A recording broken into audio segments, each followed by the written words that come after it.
Jangan lupa subscribe channel YouTube TVRI Bengkulu, like, komen, dan nyalakan notifikasinya.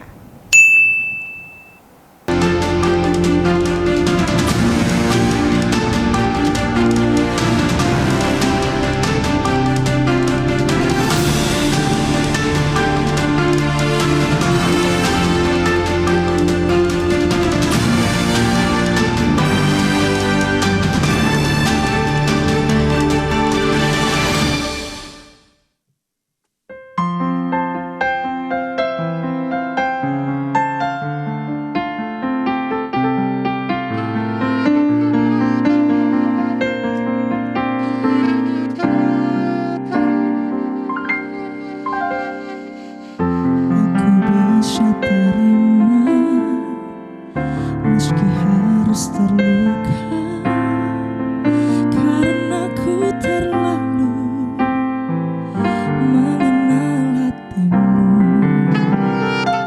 Aku telah merasa dari awal pertama kau takkan bisa lama berpaling darinya.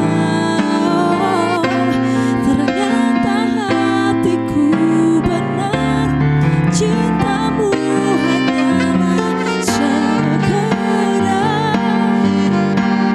untuk sementara. Akhirnya kita harus memilih satu yang pasti. Mana mungkin terus jalani cinta begini, karena cinta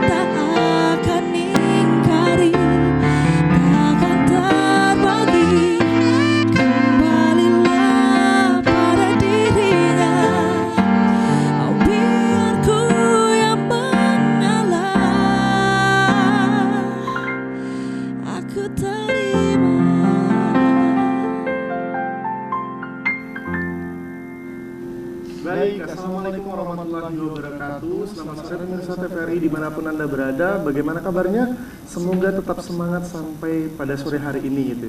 Nah, tidak terasa kita sudah di penghujung Ramadan, udah hampir masuk minggu terakhir Ramadan gitu kan.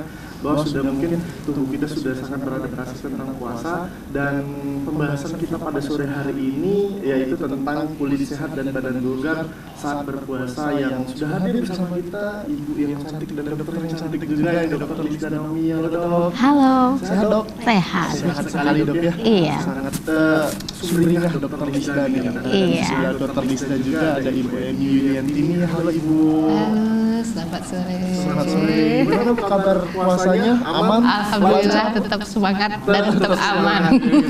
Udah masuk minggu terakhir nih Bu gitu kan. Bahwa pembahasan kita tentang kulit sehat dan badan bugar saat berpuasa. Mungkin dari Dokter Lisda Naomi dulu nih. Kalau kulit sehat itu apa sih dok? Maksudnya ciri-cirinya, tandanya, atau seperti apa mungkin dari segi kesehatan dari Dokter Lisda? Oke, jadi kita selama bulan Ramadan ini topiknya itu Bu memang bagaimana supaya kita semangat ya menjalani puasa tapi tetap sehat gitu, tetap tampak bugar, tetap tampak segar seperti itu ya. Dan ini sebenarnya topik yang pertama selama di bulan Ramadan ya, itu ada tambahannya itu tentang kulit yang sehat gitu. Jadi memang perlu teman-teman di rumah ketahui juga bahwa memang kulit ini adalah salah satu barir utama bagi tubuh kita seperti itu, karena memang kulit adalah bagian paling luar gitu dari tubuh kita, dan itu merupakan barir atau pelindung yang utama bagi tubuh kita seperti itu. Jadi memang kesehatan kulit itu adalah salah satu hal yang harus sangat diperhatikan gitu. Dan kulit yang sehat lagi-lagi yang harus kita garis bawahi bukan berarti harus putih. Ini kadang-kadang salah persepsi, benar ya Bu ya, di masyarakat itu yang dilihat, oh kalau ini orangnya putih gitu ya, maaf kalau misalnya ini nggak terlalu putih nih, atau mungkin agak kehitaman kulitnya atau sawo mateng misalnya. Nah itu seringkali salah persepsinya tuh di situ gitu. Jadi harus yang putih gitu yang baru sehat gitu. Padahal nggak seperti itu gitu ya. Jadi kita tidak berbicara soal warna sebenarnya ya. Tapi bagaimana sih sebenarnya menilai kualitas dari kulit yang sehat itu gitu. Nah kulit yang sehat artinya bisa kita lihat misalnya nih yang pertama, kulit itu tampak segar gitu ya. Segarnya itu kayak gimana? Maksudnya kan kalau kita lihat buah segar, Iya, betul. warnanya, Iya, ininya, betul. gitu kan. Sebenarnya kita Balik tuh lagi. bisa membedakan segar atau enggak. Buktinya kita belanja buah tuh bisa tahu, oh ini udah nggak segar nih gitu. Iya benar ya. Oh ini segar banget nih gitu ya. Kita belanja sayur juga bisa gitu ya. Nah jadi sebenarnya segar itu gampangnya gini deh. Kalau misalnya kita habis kelelahan nih atau habis beraktivitas sepanjang hari, lalu kemudian kita cuci muka nih di rumah gitu ya. Nah itu akan ada perbedaan sebelum cuci muka, habis kita lelah sepanjang hari dengan setelah. Nanti coba boleh dibandingin gampangnya. Kulit wajah kita tentu akan berbeda. Setelah kita terpapar debu, setelah kita beraktivitas, setelah kita keringatan, setelah kita banyak berpikir, lelah, kemudian kita pulang ke rumah, kita mandi, kemudian kita bersihkan wajah gitu ya dengan sabun, lalu mencuci muka, itu akan ada perbedaan. Nah kira-kira segar itu ketika kita melihat kulit yang oh ini tampak segar nih gitu. Nah itu salah satu cirinya. Lalu yang kedua apa? Kulitnya tidak tampak pucat. Tapi ingat lagi-lagi saya tidak berbicara soal harus putih ya, karena pucat ini pucat itu artinya mungkin kalau kita pernah lihat misalnya kayak orang-orang yang misalnya kurang darah gitu ya Bu ya. Anemia ya. Iya, anemia gitu. Nah, itu kan akan beda ya tampilannya ya antara kulit pucat dengan apakah dia memang putih seperti itu. Tentu akan berbeda. Nah, dia harus tidak tampak pucat, kemudian tampak segar, lalu tidak kering. Artinya kelembapannya cukup gitu. Kalau kering gampang ya kita bedakannya ya, yang agak greseng.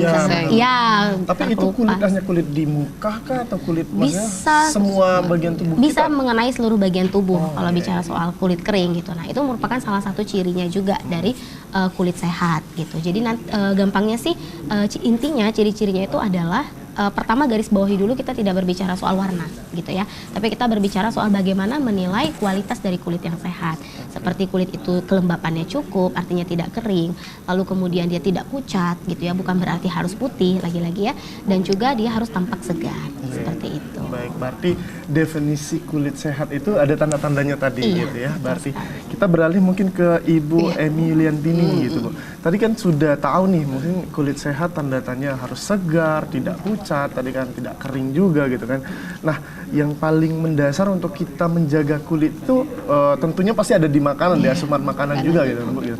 Makanan-makanan seperti apa yang mungkin bisa Ibu anjurkan kepada para pemirsa TVRI agar mereka dapat kulit yang sehat kayak gitu? Baik. Dengan bulan puasa ini tentunya ada perubahan dari pola hidup kita. Yang pertama makan itu sudah mulai teratur, artinya ada dibatasin dengan ketentuan dari yang diberikan ya dari Allah Subhanahu Wa Taala, bahwa kita puasa mulai dari jam sekian sampai jam sekian. Nah, fenomena yang terjadi pada saat puasa itu yang pertama makan pada saat berbuka yang berlebihan. Kemudian yang kedua malas makan sahur. Kemudian yang ketiga, aktivitasnya berkurang ya. Kemudian apalagi ya yang sering terjadi di situ apa, minumnya kurang. Nah, sehingga di sini akan berpengaruh terhadap kondisi kita. Nah, makanan yang dibutuhkan untuk mempertahankan kebugaran agar tubuh kita sehat, maksudnya kulit sehat, tentunya adalah zat pengatur. Dalam hal ini makanan dari kita ada makanan untuk energi, itu tenaga, itu sumber energi dari karbohidrat, lemak, protein, untuk pembangun itu protein, dan untuk pengatur ini tentunya ada vitamin dan mineral. Dan itu kita dapat peroleh dari makanan sumber vitamin dan mineral ini adalah sayur-sayuran dan buah-buahan, dan jangan lupa air. Yang diutamakan berarti itu ya, sayuran, buah-buahan gitu kan, gitu kan. Bukan goreng-gorengannya ya. Iya, ini yang kering salah. Iya, kadang budaya kita kan itu yang enak biasanya. Sama itu ya. Tidak bisa makan kalau tidak ada goreng ya. Gitu kan. Berarti artinya yang sangat dianjurkan itu ya, maksudnya yang menjaga kelembapan kulit kita ya. juga ya. Dari airnya tadi, serat dan dari buah dan sayur juga gitu. Air itu kan kurang, kita dianjurkan untuk asupan cairan itu 8 gelas sehari. Atau pada saat puasa, kalau nggak puasa kan kita makannya minumnya bebas ya. Nah, gitu. Itu ada tekniknya supaya asupan kita air cairannya Tapi cukup. tahan dulu Bu, mungkin tekniknya gitu ya. Iya. Gitu ya. Nanti kita akan bahas di segmen berikutnya. Baik. Untuk para pemirsa juga jangan kemana-mana, tetap di TVRI Bengkulu.